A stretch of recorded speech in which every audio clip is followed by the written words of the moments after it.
नमस्कार मित्रांनो. आज आपल्या समोर आहेत समालोचक महाराष्ट्राचा बुलंद आवाज रणजित सर.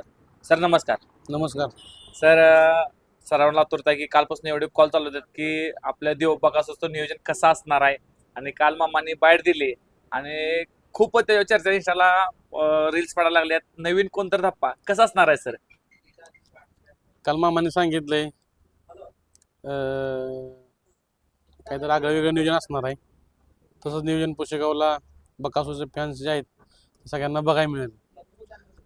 सर आणि काल प्रेक्षकांबद्दल काय सांगशील? का तर आता खरोखर म्हटलं तर एक लक आपल्या देवाचं जाल त्या मैदानात सेमीला किंवा फायनलला कडचित आहे. काय सांगशील त्याच्याबद्दल? आता काय होतं, आता इथनं मग आपण बोलतो पहिल्या दुसऱ्या पहिल्या 5 ते 10 गटात बकासूर चिठ्ठी निघायची. तर एवढं हे वर्ष परवा मोहिलने मी सांगितलं की एवढं पण 2025 सगळीकडनंच गेलंय. पण आता येणार 2026 सरत्या वर्षाला आपण 100% एक चांगला निरोप परवा दिवशी देऊ. काय सांगशील? पुशेगावचं म्हणजे टोटल 1200 गाडी नोंद होणार आहे तिथं. त्या 1200 गाडीमध्ये जो माग थोडी मिस्टेक झाली होती फायनलला, घोट आणि आपला देव बाकासूर पावला होता. काही मिस्टेकमुळे आपल्याला काही पण अंगा गुलाल भेटला होता. पण आत्ताचं नियोजन काय सांगलं, पब्लिकनं कसं सहकार्य केलं पाहिजे? नाही, सेवागिरी ट्रस्ट पुशेगाव त्यांनी यावर्षी खरोखर अतिशय काळजी घेतली आहे. दोन्ही बाजूला बॅरिकेड जेमतेम आहेत. दोन्ही बाजूला गॅलऱ्या केल्या बसायला आणि पुढे बी तिरके असे बॅरिकेड मारले. त्यामुळे पब्लिक प्रेक्षकांचा यंदा त्यांनी 100% काळजी घेतली आहे. गेल्या वर्षी चुका 100% यावर्षी भरून निघणार ही खात्री 100% आहे. गेल्या वर्षीचा आता नशिबाच्या गोष्टी होत्या, थोडा पाय इकडे तिकडे गोडचा पाय पडला, पण यावर्षी पाय पडणार नाही 100%. सर हे बैलगाडी क्षेत्रामध्ये मला वाटतं या 2 वर्षामध्ये अनेक ग्रोथ धरले आणि खूप म्हणजे बदल झालाय. सर काही मागल्या काळात आणि ह्या काळात किती सर फरक आहे, का किती बदल झालाय? पहिलं बैलगाडी क्षेत्र वेगळं होतं. पहिलं माणसं नावानं नावासाठी खेळायची. ती पहिलं काय होतं, प्रतिस्पर्धी म्हणत नव्हती, फक्त आपला खेळ दाखवायचे. आता प्रतिस्पर्धी एकमेकाला धरायला लागलेत, त्यामुळं आता खेळायला लागले. त्यामुळं आता पहिलं बैलगाडी क्षेत्र वेगळं होतं, आता त्यामुळं वेगळं झालं. आणि पहिली बैलगाडी मालकांची संख्या कमी होती, आता बैलगाडी मालक भरपूर झालेत. त्यामुळे क्षेत्राला एक वेगळं वळण लागतं. या सर तुम्हाला एक प्रश्न, म्हणजे जे समालोचक तुम्ही चालू केलं, पहिला माईक कुठे धरला होता? पहिला मैदानला होता मुरला ड्रायव्हर पारगावकर, त्यांचं मैदान होतं. त्या मैदानाला सुनील मोरे समालोचक होते आणि सुनील मोरे काही कारणास्तव आले नाहीत. त्यावेळी माझ्या वेळ आली की माईक धरायची. मला ती संधी एवढी विशाल ड्रायव्हर आणि आपली लिंगा नाही आणि त्यावेळी मला जबरदस्त त्याच्यावरतीच चढवलं, म्हणजे काय नाही पुकार जमतंय. तेव्हापासून 16-17 वर्ष आता चालू आहे. सर फॅन लोकांना की सर नक्की कोणत्या गावामध्ये, काही तुम्ही पुण्यात असता किंवा सुसगावमध्ये असता, काही वाटेगावमध्ये असता, काही बांबवड्यात असता, नक्की तुमचं प्रॉपर गाव कोणतं सांगा प्रेक्षकांना? माझं गाव बांबवडे, तालुका शिराळा, जिल्हा सांगली. बांबवडचाच आहे मी. राहायला आता फक्त वास्तव्य माझं आता पुण्यात चालू आहे. म्हाळुंगे, तालुका मुळशी, जिल्हा पुणे. तुमचं आणि आपल्या देवचं बाकासूरचं नातंच कसं जुळलं? नाही, आपण त्याला देवच म्हणतो. देवाचा एक भक्त आहे आणि भक्ताची आपली भक्त या नात्याने मी ते देवा सेवा करत आहे, बाकी नाही का. आज किती आनंद मिळतो देवाची सेवा करताना? 100% आनंद. प्रत्येक सुखदुःखात आपण देवाला आठवण करतो आणि देवाला स्मरण करून प्रत्येक दिवसाची सुरुवात, चांगल्या कामाची सुरुवात आम्ही त्या देवाला आठवणच करून करत असतो. मामाबद्दल काय तर, का तर मामाने तुमची मैत्री बघून खूप लोक म्हणजे आतुरता की तेव्हा जेव्हा आपण व्हिडिओ टाकत असतो, खूप प्रेक्षक आवर्जून व्हिडिओ बघत असतात, चांगल्या कमेंट येत असतात. काय सांगशील? जो परवाचा आपण वैभव मामाच्या लग्नातला व्हिडिओ जो केला होता, प्रचंड व्हायरल झाला, चांगल्या कमेंट आल्या, काय सांगशील? मामा सरळ साध्या मनाचा माणूस आहे. सर्वसामान्य कुटुंबातला आहे आणि हळूहळू आता जशी माणसाची वेळ परिस्थिती बदलती, मामा आता खूप मोठा माणूस आहे. मामानं ऊन, पावसाळे, हिवाळा, वारं सगळं बघितलं. मग मामाचं पाय जमीन असते ती. त्यामुळे माझ्या विचार करतात आणि मामाने किंवा साळुंगे कुटुंबानं आपल्याला एक घरचा सदस्य मानलं आहे. त्यांच्या प्रत्येक सुखदुःखात आपल्याला कायम इन्व्हॉल्व करतात ते. आणि त्यामुळे मामाचं माझं रिलेशन चांगलं. बैल आहे तो पण 100% आहेच, पण इथून पुढच्या काळामध्ये जोपर्यंत आम्ही दोघं आहे तोपर्यंत आमचं रिलेशन असंच राहणार आहे. सर कुठं तर ट्रोल केलं जातं समालोचकांमध्ये, तुमच्यावर काही ते ट्रोल केलं जातं किंवा काही होतं काय सांगता ट्रोल बद्दल, काही ते काय तर किंवा कमेंट येतात किंवा काय सांगशील? ट्रोल झालं पाहिजे. ट्रोल झाल्याशिवाय बी माणसाची प्रगती होत नाही. जेव्हा आपल्याला ट्रोल करतात तेव्हा आपण समजून जायचं की आपण कुठंतरी पुढे चाललोय. त्यामुळे ट्रोलिंग आपल्यावरती होते. कुणाला बी ट्रोल कोण करत नाही. जो पुढे जात असतो, ज्याची प्रगती होत असते तर माणसाला ट्रोल करते. त्यामुळे ट्रोल करणाऱ्यांचं बी मनापासून धन्यवाद आहे की तुम्ही सगळं हे करताय. त्यामुळे माझं थोडंफार त्यातनं माझं कुठं नाव होतंय आणि त्यातनं मला काहीतरी शिकायला मिळतंय म्हणून मी पुढे चाललोय. सर का तर नियोजन सर्व जर आता देवाचं नियोजन भरपूर जण असं नियोजन नियोजन चाललंय, काय सांगा नक्की नियोजन कोण करतं मामाचं? का तर नियोजन प्रत्येक नियोजनाचा भाषा ही पम्पलेटवर पडत आले, नक्की नियोजन करते कोणी बैलगाडी क्षेत्रातलं आपल्या देवाचं? नियोजन फक्त संतोष साळुंके मामा हे या बैलाचे मालक आहेत आणि ते स्वतः नियोजन करतात. पुन्हा एक सल्ला या नात्यानं आम्हाला सल्ला विचारतात आणि जे नियोजन असतं ते मामा स्वतः करत असतात. फक्त ह्या बाबा गाडीवरती काय अंदाज बांधायचा हा फक्त सल्ला मामा विचारतात. बाकी नियोजन हे फक्त मामाच करतात. मामा का तर लय ठिकाणी तर नक्की कमेंट येतात की कॉल येतात की नक्की नियोजन कोण करते आम्हाला नाही. सर तुम्हाला किती कॉल येतात नियोजनाबद्दल किंवा काय करता, कसं मामाशी बोलणं होतं तुमचं? नाही आता काय जण आता परवाचाच आपला करंबाचा त्या राणा त्या मला फोन आला सर असंच नियोजन करायचं आहे. मामाला व्हिडिओ पाठवला. मामा म्हणलं बघा मामा चालतोय आपल्याला बैल हे त्यांची इच्छा आहे पळायची. त्यांनी इच्छा व्यक्त केली. मामांचं त्यांचं विचार जमले आणि तिने मग पायरा झाला. पायरा बी एक नंबर झाला.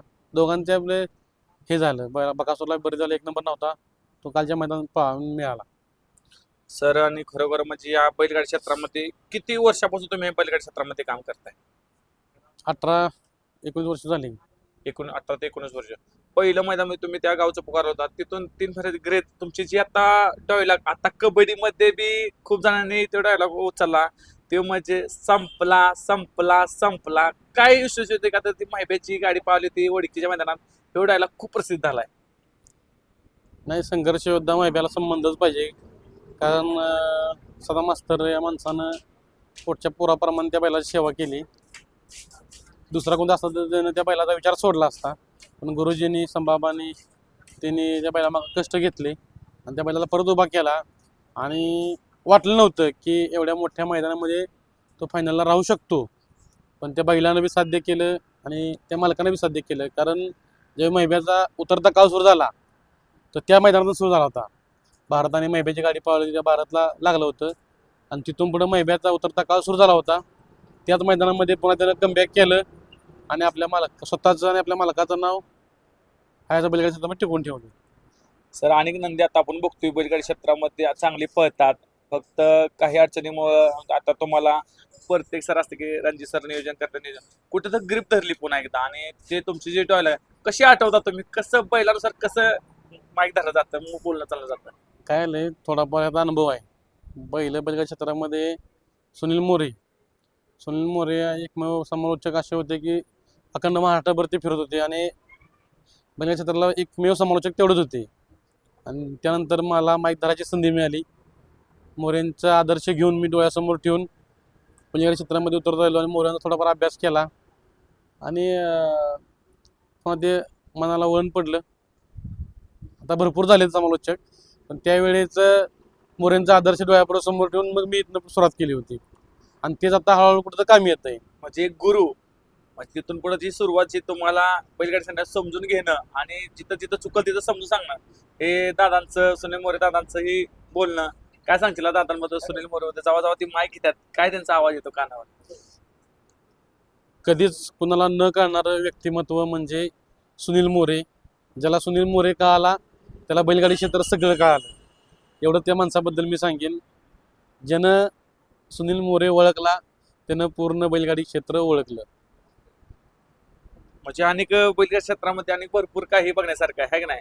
आता म्हणजे नामांतिक ओरिजिनल पुसेगावचं हिंद केसरीचं मैदान आता हे उद्या मला वाटतं उद्या सर्व जाहीर होईल. आणि कसं कमिटीने निर्णय घेतला की आता पहिरं कोण सांगत नव्हतं, पण कमिटीने सांगितलं की एकच बैल म्हणजे एकाच मालकाचं नाव, बैलाचं नाव आणि मालकाचं नाव. कसं वाटतं तुम्हाला?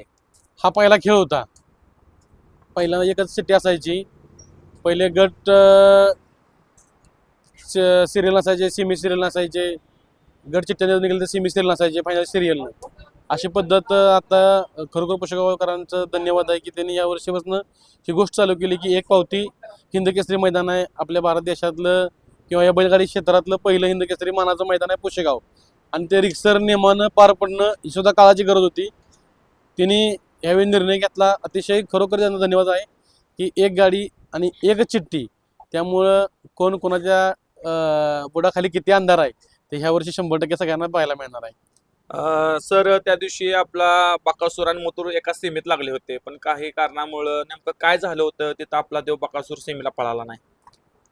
मागे एकदा दोन्ही गाड्या एका सीमित पाहिल्या होत्या. मथुर हरला होता, बकासूर जिंकला होता. त्यावेळी बकासूर फॅन्स असतील, मग त्याचा फॅन्स नाही म्हणता येणार, ज्यांना काही कामधंदा नसतो त्यांनी मथुरवरती खूप मोठ्या प्रमाणात टीका केली. टीका अशी केली की जे माणसांना ऐकू वाटणार नाही, बघू वाटणार नाही अशी टीका केली होती. त्यानंतर मग संध्याकाळी राहुलबाईंचा मामांचा कॉल झाला की आपापसात गैरसमज नकोत, हे सगळं केलेलं आहे ते प्रेक्षकांनी केलेलं आहे. मग मामाने त्याची बाईट दिली की बाबा असं झालं तर आपण एका मिळालं तरी इथनं पुढे गाडी पळवणार नाही.